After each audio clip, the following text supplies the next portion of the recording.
Nina. Welcome to Tools and Tips to Owning Your Worth. Today's topic is, you do not have a turban, nor do you have a crystal ball. Before I get started on explaining what the heck that means, I would just like to thank all my subscribers. Thank you, thank you, thank you. I appreciate you so much. If you're new to the channel, welcome. I hope that what we talk about today resonates with you, and if it does, please like the episode, and if it really resonates, go ahead and subscribe.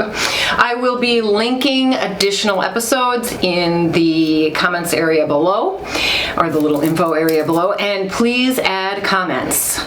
So I have gotten a few recommendations for other episode topics, and I'm super psyched, and I want to keep it going because I'm going to start recording some of those requests very, very soon. So what is today's topic about?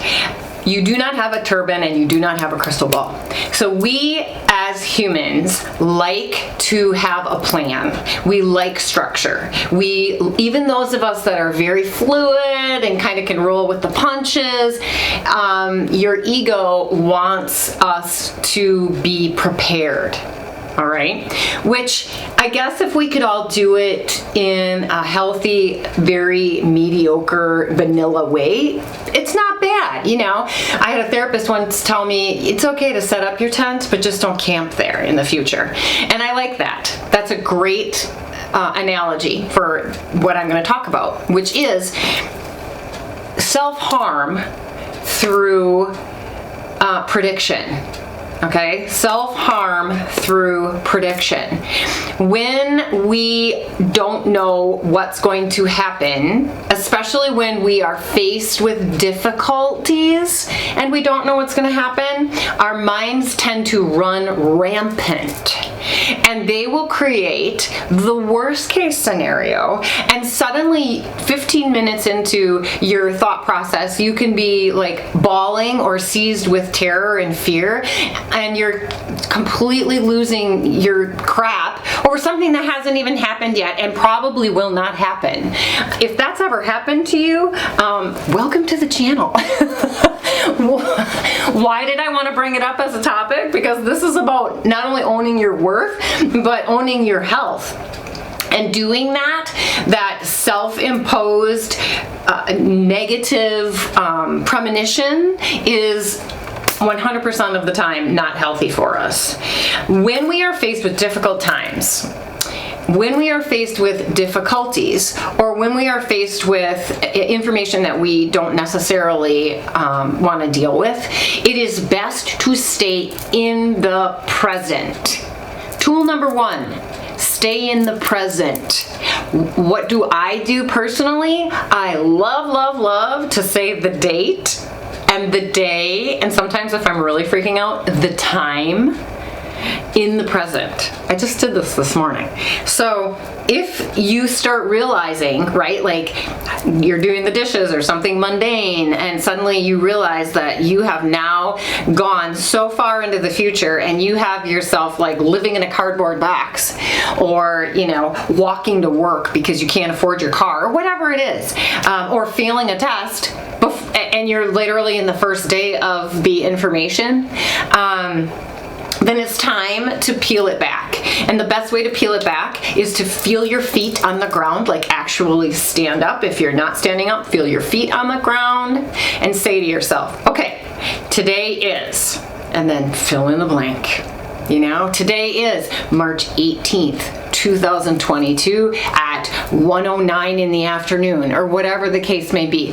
Why do I use that as a tool? Because it automatically resets your brain. You cannot do that prediction, and that woe is me, negative, world-ending type of energy. We do not want to give our energy to things that are most likely not going to happen, because we want to reserve our energy for the things that are happening currently. Okay, and so that's why, and tool number two, I do tell myself, okay, stop. You do not have a crystal ball, you don't have a turban. You cannot predict the future. You cannot predict the future. No one on the planet can predict the future. Like if you're super, super clairvoyant and your gift is premonition, then you're about as close as we can all get, but the future is unwritten. And the future depends on so many different variables that we don't know.